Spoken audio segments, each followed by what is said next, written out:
का कल्याण कैसे हो सके, उनका उद्धार कैसे हो सके, उनको कैसे पाया जा सके, कृपया बताने का कष्ट करें।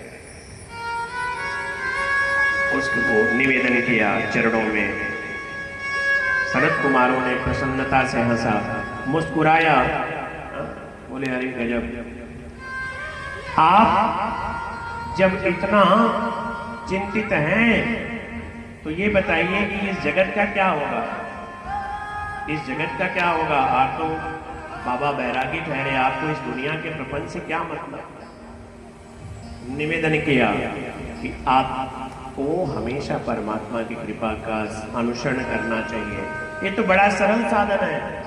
हम यहाँ पे आए, सनत कुमार कहते हैं कि मैं आया कि मैं कथा चल के सुनूंगा पर्वतों में, कंदराओं में, गुफाओं में, और यहाँ आने के बाद आप कह रहे हैं कि ज्ञान और वैराग्य का अनुसरण, चिंतन, मनन नहीं हो पा रहा है। नारद जी को सनत कुमार कहते हैं कि आप चिंता ना करिए, आइए हरिद्वार चलते हैं। हरिद्वार के तट पे, क्योंकि हरिद्वार पहाड़ों के नीचे और थोड़ी पहाड़ों के ऊपर है, तो जो साधक महात्मा है वो जमीन पे नहीं आना चाहते, क्योंकि जमीन पे क्या है, माया है। तो वो पहाड़ों के ऊपर से थोड़ा वो नीचे आ गए, और जो इधर से सुधी जन है वो थोड़ी पहाड़ों पे चढ़ गए। ये जो हमारे जितने भी देवी देवताओं के चार धाम हैं, ये चार धाम वृद्धावस्था में पहले लोग करते थे, ध्यान रखना।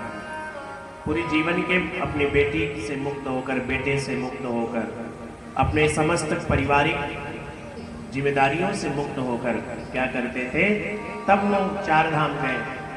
चार धाम गए तो ठीक है, गए तो गए, और आ गए तो भंडारा कर दिए, और गए तो चले गए तो कोई बात नहीं, गंगा सागर चार धाम। लेकिन आजकल क्या है, अब तो लोग उसको पिकनिक स्पॉट बना दिए, और सरकार इन धामों को पर्यटक स्थल बना रही है, धर्म स्थल को पर्यटक स्थल।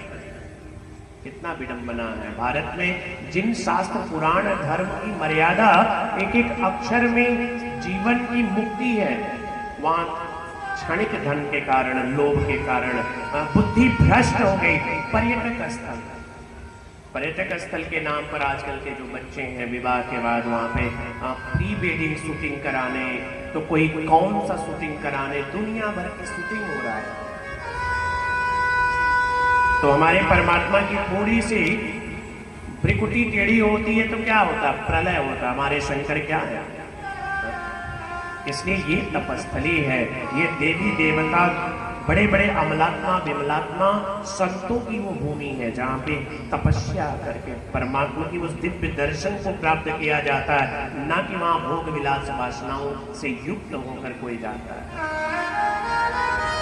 माँ वैष्णो देवी चाहती तो नीचे ही रहती, इतना ऊपर क्यों जाती है भैरव के साथ, लेकिन वो इसीलिए ऊपर थी, जानती थी कि कलयुग आएगा, और कलयुग का प्राणी हमें प्राणी के लिए वैष्णव कौन है, वैष्णव देवी जो है वो बिल्कुल सभी देवियों में सात्विक है।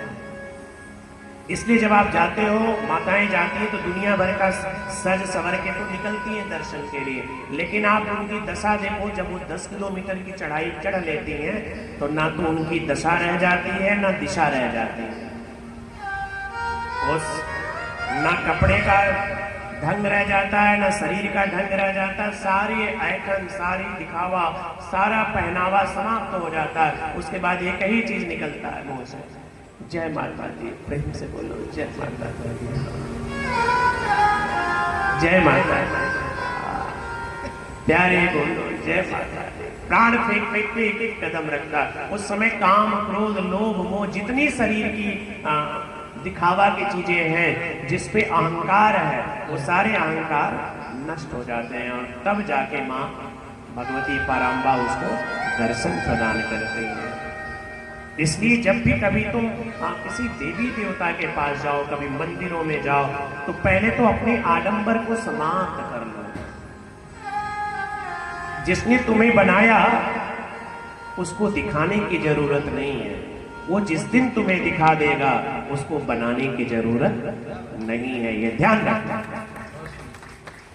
जिसने तुम्हें बनाया उसने बनाया ही है। जिस तरह का बनाया है वो उसी तरह से खुश होके बनाया है, वो वैसा ही बनाया है, आपके प्रारब्ध के अनुसार बनाया। टेढ़ा ऊठा, काला गोरा, लंगड़ा लूला, उस पे खुश रहो, उस पे आपत्ति मत दिखाओ।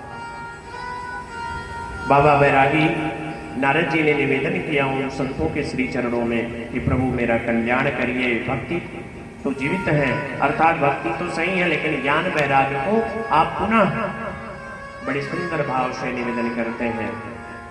आइए हम सभी निवेदन करते हैं 2 मिनट। ब्रज के नंद लाला राधा जी के सावरिया, सब दुख दूर हुए जब तेरा नाम लिया।